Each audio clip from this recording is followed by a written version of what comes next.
Hey everybody, welcome back to the channel, and also hello to new people. I wanted to make a new series on YouTube that's just kind of free form, where I talk about astrophotography, all the topics, all the things that I think are critical to making good images. In this first video, I'm just going to keep it very basic. We're going to talk about what is astrophotography to begin with, and what are all the different kinds, and what you can expect to spend, what kind of telescopes you should expect to use, what kind of locations you should be in to do all these kinds of astrophotography. I just want to keep it super introductory so everyone can get some kind of value out of it, including new users who are just looking to get their feet wet into astrophotography and want to learn more. So generally speaking, astrophotography is any kind of way in which you can take a photo of the night sky. Hold on, let me rephrase that. It doesn't need to be the nighttime sky. Generally speaking, astrophotography is any way in which you take a camera and you take a photo of something in space.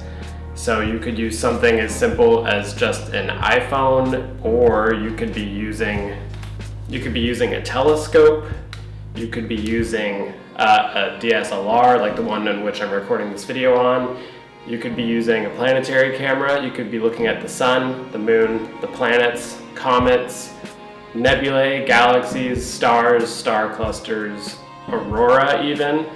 There's a very wide world of astrophotography, a wide range of things you can look at, and a wide range of tools you will use to look at that wide range of things. It's not any one specific type of thing, and if you are wanting to get into astrophotography, you really have to decide what you want to shoot images of. Because once you know what you want, the way to get there becomes clear. For example, if I wanted to look at nebulae or galaxies, then finding a setup with a telescope, a camera, is much more simple than saying, I don't know what I want to take photos of, but I just want to get into it. So once you have a goal in mind, it's quite simple to figure out how to get into it and what to do. So I'm just going to go over all the different types of astrophotography. So one of the most common ways people get their feet wet in astrophotography, or just start out, is to do a thing called Milky Way photography, which involves using, well, any type of camera you have. You could use an iPhone camera with long exposure mode, or you could even be using a DSLR with a wide angle lens, and this is obviously preferable to an iPhone. But this is frequently how people start out. So what you'll do is you'll look at a light pollution map, you'll go somewhere with dark skies. If you're in the northern hemisphere, you will want to look for a place with dark skies in the south in the summertime, because that's when the Milky Way core will be out, and that's where you'll get the best view possible. You're going to want to go out on a new moon. You're going to want to have a tripod for your camera or your phone, and then if the weather's good, you should be able to start getting some images of the night sky in the most introductory way possible. But there is surprisingly a lot you can do with just a DSLR and a camera lens. I mean, the whole sky is out there, and there's a lot more that you can see with just this than what you could with your eye or even your phone. There's many interesting possibilities. And one way that people will even start to get their feet a bit further wet doing Milky Way photography is if you have a star tracker. And once you have a star tracker, that enables you to start using telephoto lenses, and then you can start to reach out further and start to image some different nebulae. So if you're already using a tripod, a DSLR, and a lens for your photography, you should consider just driving out to the desert somewhere and trying to point this up at the sky, because this is probably the lowest barrier access way to get into astrophotography. And as far as how much you can expect to spend doing Milky Way astrophotography, you could just be using your phone and a tripod, in which case you could probably buy like a $20 tripod off of Amazon, and you can get straight into it that way. The biggest struggle, of course, is you'll have to find a way to drive out into dark skies. But there are, even if you want to spend a bit more money to get much better photos, there's some great budget setups. I really like this 14mm Rocket-On lens, this manual version. It's only like $400, and I really enjoy pairing it with the Canon 6D, which is a pretty old full-frame camera. You can get them used for like $500, so for less than $1,000 you can have a full-frame camera with a wide-angle lens, and you can go out and start shooting the night sky very, very well. Of course, it will help a lot if you have a tracker too, which will probably run you like $300 to $400. So maybe like $1,400 is what you could expect to spend to get a good setup for getting started into Milky Way photography. Another very popular type of astrophotography is lunar and planetary imaging. Some people also call this solar system imaging if you want to include the sun, but we'll talk about the sun later. So for lunar and planetary, it's almost an entirely different ball game in terms of how you take your photos compared to Milky Way photography. Instead of these long exposures, you'll be thinking about doing short, fast exposures through big telescopes instead of through camera lenses. Typically, people will, of course, you'll need a telescope, and the bigger the better, always with telescopes, sadly. There's no way around the physics of that. But you can do lunar photography with a very cheap telescope. That's actually how I started out in astrophotography. I got a 4.5-inch Newtonian, and I hooked up my cell phone to it with an iPhone adapter. And this is a very cheap way to get into astro. You'll probably spend like $200 to $250 for a small telescope, and then just by sticking your phone up to it, you can get very excellent images of the moon, probably better than you could get with a DSLR. Using the iPhone isn't the best thing in the world, even for planetary, and there are dedicated planetary cameras out there that can help you shoot better images that are also relatively inexpensive. You can probably expect to spend like $200 to $600 for a planetary camera. And what these will let you do is shoot high frame rate videos instead of images. And you'll use specialized software to stack all of these video frames together to make the sharpest image possible. So once you pair one of those with a telescope with enough zoom, then you can start to really deliver on good images. The one thing that people don't often discuss about, though, with planetary astrophotography is that it's very, very, very location and weather dependent. There is a reason that all of the best planetary astrophotographers, they live in specific spots or they shoot from specific locations. You know, Damien Peach, where he is in the UK, he has another good planetary astrophotographer living next to him, TW Astrophotography. They're both very good planetary astrophotographers because they have pretty amazing seeing frequently. Barbados is another location which people travel to get these images. Texas is a very good location. I think South Florida sometimes. Hong Kong, the Philippines. Good planetary and lunar images are very, very dependent on what your seeing is. And what seeing is basically how stable or laminar the airflow is in the atmosphere above and around your telescope. And not every location is equal, not even locally to your area. For example, if you're on a concrete pad with a bunch of convective heat coming up, that's a big problem. Versus if you're on a grass field next to a lake, you'll have smooth airflow around your telescope. So where you choose to set up makes a huge difference, as well as the current jet stream at the time. So the jet stream is like a high altitude airflow pattern, and you do not want to be under the fastest part of the airflow. You want to be where it's mostly still. And this is very location dependent, and you can look at a jet stream map and see where it is for your area, but you can know roughly well if you'll have good planetary seeing just by estimating from the jet stream on a given night. So planetary and lunar, while they are a bit easier on the budget getting set up than other types of astrophotography, it's pretty location dependent, and you'll have to stay patient and wait for those good, clear opportunities to actually see things. So for a planetary setup, on the low end, you could probably expect to spend about $250 if you are intending to use a phone camera and just hooking it up. On the high end, the sky is kind of the limit because the bigger the telescope, the better. Some of the most high-end setups will probably be like $3,000 to $5,000. Not including the mount. And I'll show you what I actually use to do my planetary images. I use this, which is the biggest telescope that I could afford, and this is a C925 Edge HD, and on the back there is a small dedicated planetary camera with a Barlow lens. So this setup is basically just intended to look at the planets. This Barlow lens here doubles my focal length at the cost of a bunch of the light. I have an atmospheric dispersion corrector to deal with the dispersion in the atmosphere, and then I have a 462 MC planetary camera. And there's the scope. So, I'm not the best planetary imager out there, but I try to do relatively okay. But this is generally the advice that I hear from dedicated planetary imagers and seeing what setups they use. So if what you're really passionate about is looking at the planets, it's a lot of fun. It's a huge challenge, very different than other kinds of astrophotography, but it's a lot of fun. And things change day to day as well on the planets, and the moon changes day to day, as you know.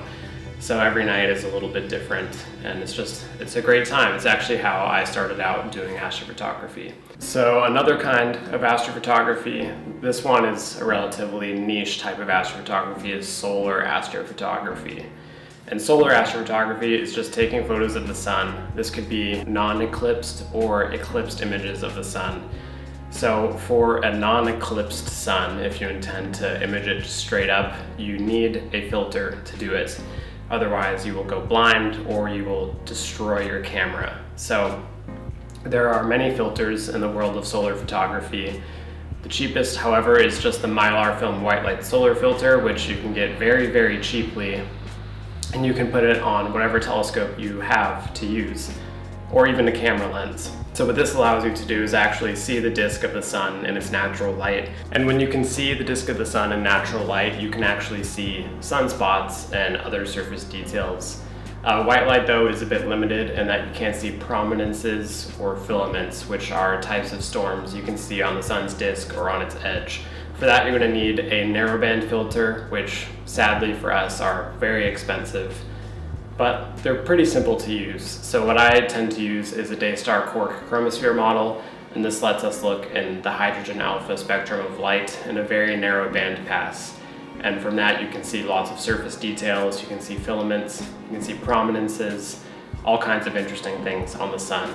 So solar is a bit expensive if you want to get into it in a way that's very interesting. Shooting the sun in white light can be cool the first couple times, but I find that it gets a bit boring for me relatively quickly. You know, there's not much you can do in editing, and the only way that white light solar is interesting is if you have a very large telescope, which I don't do very large telescope white light solar imaging. I prefer to do narrowband instead. That way you can see more of the features that change from day to day on the sun, and it's very interesting looking. Solar astrophotography, like planetary astrophotography, is really dependent on your seeing as well. Not all places are equal. At least it's in the daytime, so it's a bit easier to set up, but that does bring in some extra challenges as far as how you're going to align, how you're going to see your laptop screen in the dark. It's just like planetary astrophotography, just with some weird steps that makes it a bit harder to do. In general, people will use refractors, medium-sized refractors to shoot the sun. I use a 127 ESAR refractor. It's a doublet, so it's very cheap to use, but you don't need a very good telescope to do solar. So since you're only looking at one narrow spectrum of light, if you're doing narrowband, you don't need it to be good across the range, and a doublet will do instead of a triplet or a quadruplet. So that's what I use. If you're intending to use a Mylar film though for white light, you could use a camera lens. You could use literally any telescope so long as you can get the filter in the front and have it fit nice and snug so you don't accidentally blind yourself. The last kind of astrophotography, and the one that I specialize the most in, is deep sky astrophotography. And what deep sky astro is just a style of shooting your images and a subject matter of shooting your images where you'll use a tracking mount. You'll calibrate your images and you'll shoot long, deep exposures which you'll stack over many hours of things like nebulae, galaxies, star clusters, dark nebulae, emission nebulae, anything that's out in the night sky that's deep out in space is deep sky astrophotography. So this is going to be like what the primary focus of this series will be, is mostly topics in deep sky astro, because it is arguably the most fun type of astrophotography. It's the coolest, it's the one that's the most popular and everyone's the most interested in. And conversely, it's the one that I've spent the most time in as well. So deep sky astrophotography can be done with camera lenses, it can be done with telescopes. You could use DSLRs, you could use specialized planetary cameras. It's a whole wide open world, and it's very tough to decide what to do, what you want to look at, and how to do it, especially if you're starting out. So I've kind of subdivided deep sky astro into a couple different sections, mostly by how zoomed in they are, and I'll just discuss, the different types of deep sky based on how much you can spend, what's the subject matter, how zoomed in you are, things of that nature. So one of the most common types of deep sky astro is wide field deep sky astro.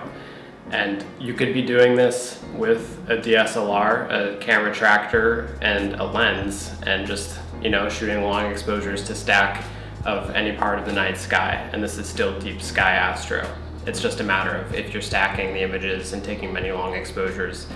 So for this, you could use your basic introductory setup, or there are setups like this, where I'm using here a camera lens and a cooled deep sky camera as well. So the beauty of the beauty of deep sky is that through stacking and long exposures over many hours, you can see a lot of things you would never expect to see in just a single exposure that you may do in the Milky Way style of photography. There's dark nebula out there, there's huge structures in the night sky that you can only see. Shooting in this way with many long exposures and stacking them. One common thing that's a frequent theme in deep sky astrophotography versus every other kind of astrophotography is automation. And automation plays a big role in being able to take good images, because it's simply not possible to stay awake when you're shooting deep sky over many, many nights. And that's the thing about deep sky. It takes many, many nights of shooting, many hours in which you will be asleep for most of it. And this is the way that most people take photos, or it's the necessary way to take the best photos possible. And there are tools to do that. People use small computers that go on their setups, or you can use a laptop, or dedicated astronomy PCs that sit on your telescope. And there's other tools as well, something like this, which is an autofocuser, which actually focuses my lens in an automated way throughout the night so that I can do it while I'm asleep. And things like this are super critical to deep sky, no matter what kind of deep sky you're doing, because you need time, and the only way to get time is to be asleep while it's happening. But if what you're interested in shooting are vast vistas of space, things like Barnard's Loop, the Milky Way core, the constellation of Cygnus, vast sweeping images of the night sky, then wide field is something that you should look into. And I generally classify this as anything that's below like 400 millimeters in focal length. So it could be something with the camera lens. Something like this would let you see, like a huge section of Barnard's Loop, or any kind of large view of a place in the night sky.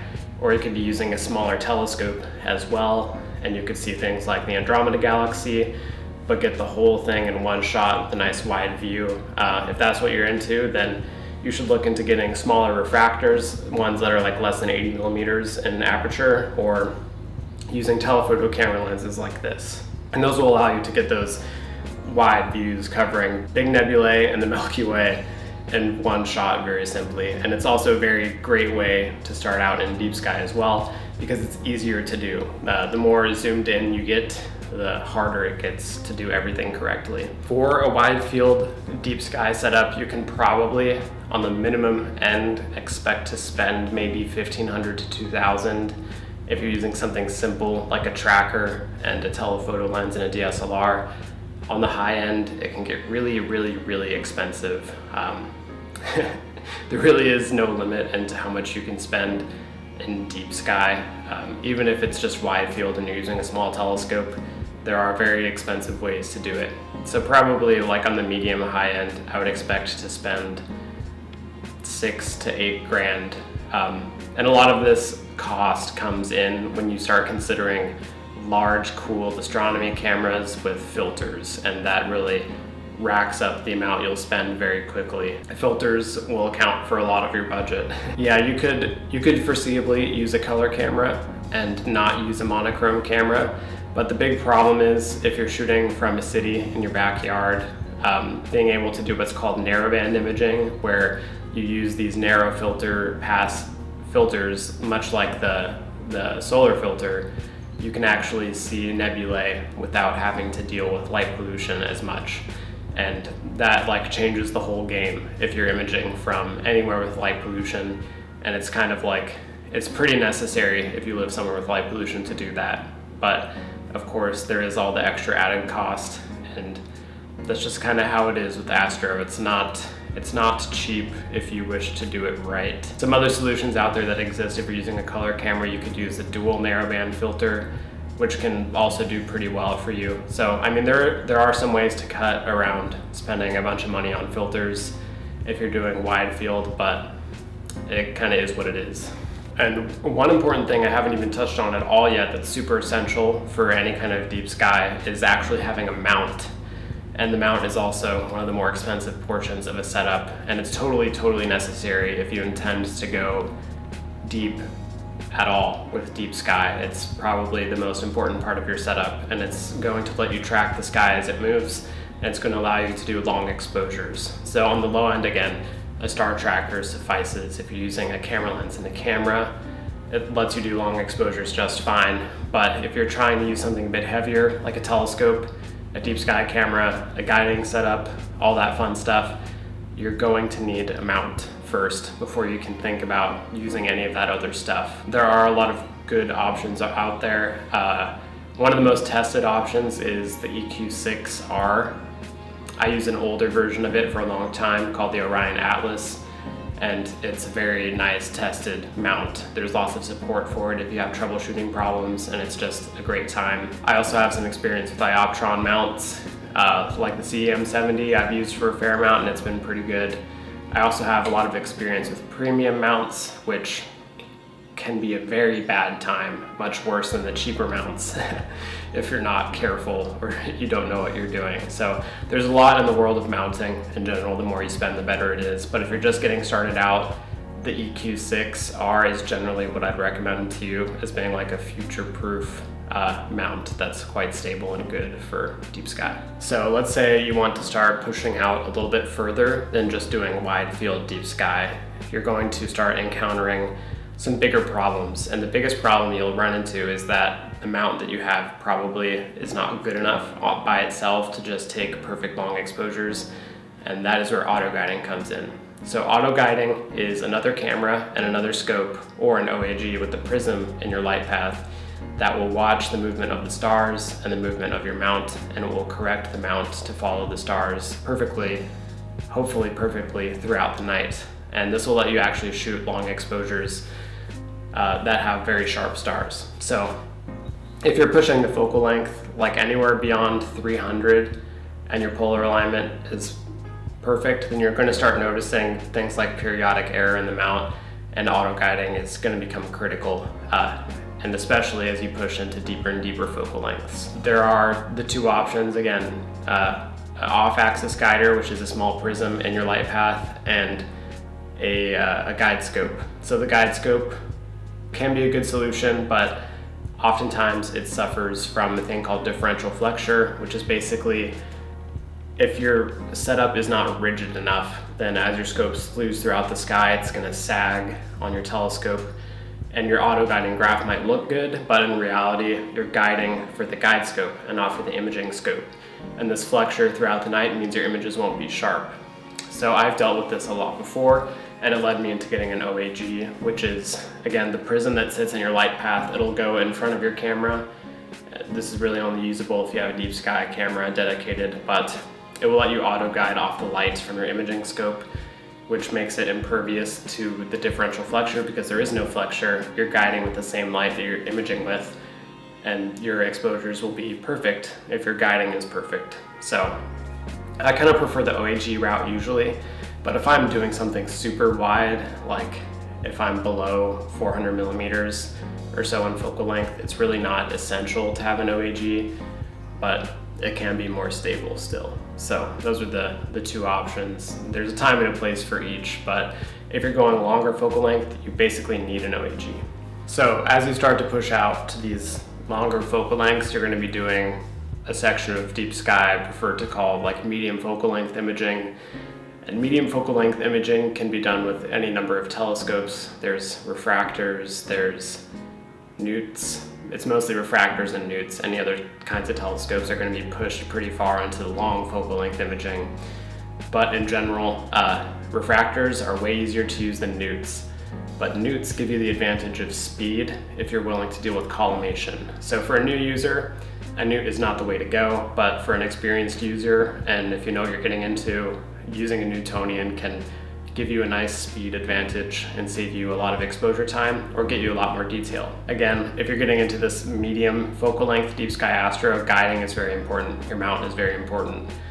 Automation is going to become more and more critical, and if you have the money to spend on a longer or medium focal length telescope, you're probably already going to be affording the peripherals that make it automated, like the autofocuser, a filter wheel, these kinds of things, or a laptop to even run the whole setup. So as you get more into long focal length and you start spending more money, automation and keeping even the observatory permanent somewhere becomes even more critical and helpful, because let's face it, if you have a big heavy telescope, it's going to be very difficult to move it in and out of wherever you're shooting from every night, especially if you don't have a backyard to begin with. Doing astrophotography without a backyard is incredibly difficult, and everyone who's actually doing it and traveling for all their photos, I have a lot of respect for, because it's a huge challenge not having a stable place or a safe place to leave your scope every night. So those are some things to consider if you're doing medium focal length stuff. You need your guider, you need probably an autofocuser. You don't need it, but it's going to help you a lot. So on the very far end of deep sky, as you begin to push the absolute limits of everything, is going to be super long focal length astrophotography. So this is if you're using a telescope that's like 2,000 millimeters plus focal length. You'll be able to see planetary nebulae very close. You'll be able to look at many galaxies that wouldn't be interesting on a smaller telescope. You'll be able to see the insides of nebulae, all kinds of interesting things, but with much greater challenges. And most of the challenges with a big telescope are going to be not challenges you'd face with a smaller one. It's how you're going to move this big heavy thing into your backyard every night. There are some smaller telescopes that will give you a lot of good reach, like 8-inch SCT will be relatively small and should give you like 2,000 millimeters of focal length, give you a fair amount of reach. But if you're using very big telescopes and going very deep, it starts to become necessary to leave it somewhere permanently. And that's kind of where remote astrophotography comes in. If you're using for example, like a 16-inch telescope, a 20-inch, a 17-inch telescope, you can't set it up every night. It's too heavy, and not to mention where you live, unless you're living in Chile or somewhere else in the desert, there's probably no point in even using such a big scope from where you are.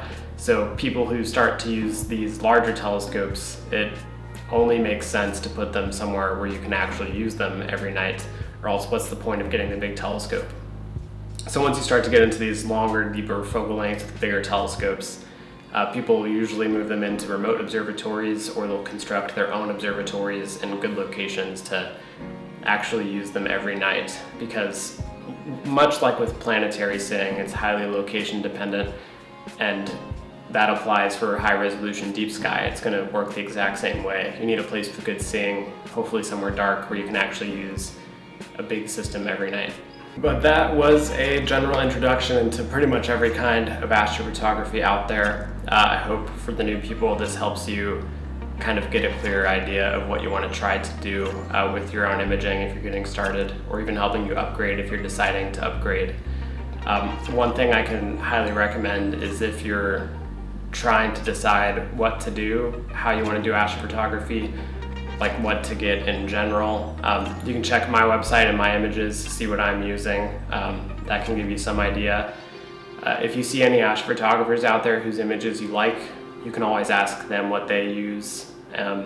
You can browse Astrobin and see what telescopes people use for their images as well. That's another great tool. But if you're trying to get into it, if you're trying to get into astrophotography and you're not made of money, then you are going to want to optimize what you do by what your goal is or what you're most interested in, so that you spend the least amount of money possible, because that's the biggest struggle in astrophotography in general. Is it's very expensive, and you can only save the most money possible and guarantee success as much as possible if you know what you're wanting to do. So if you're wanting to do planetary, look into planetary setups. If you're doing Milky Way, then there's a straightforward path to that. For deep sky, wide field, relatively straightforward, and these other more longer focal length types of deep sky, If you can afford it, you probably already know what to get. If you don't know what to do at all, like any kind of deep sky that you want to get started in, then I would highly recommend that you just do Milky Way stuff wide field without a tracker. Get a cheap DSLR, a cheap camera lens, and a tripod, and drive somewhere dark, and that will allow you to have a very great experience and shoot some great images and start to get your feet wet if you're not sure exactly what you want to do or you can't afford an actual deep sky setup. That's actually how I began. I started out with a cheap telescope for Planetary, then I got into Milky Way photography untracked. Then I added a tracker, I learned how to use the tracker, and then I got a mount, then a telescope, then a deep sky camera, and slowly expanded from there. So if you're totally unsure where you want to start, Milky Way is probably the place that's going to be the best for you to guarantee the most success. So I hope you found this video interesting or helpful. If you have any suggestions on what topic you want me to cover next for astrophotography, feel free to leave it in the comments. I'm just trying to make a good resource for people experienced or inexperienced for astrophotography to try to take the best images possible. So if you have any suggestions, let me know. I hope you enjoyed the video. I'll see you all in the next one.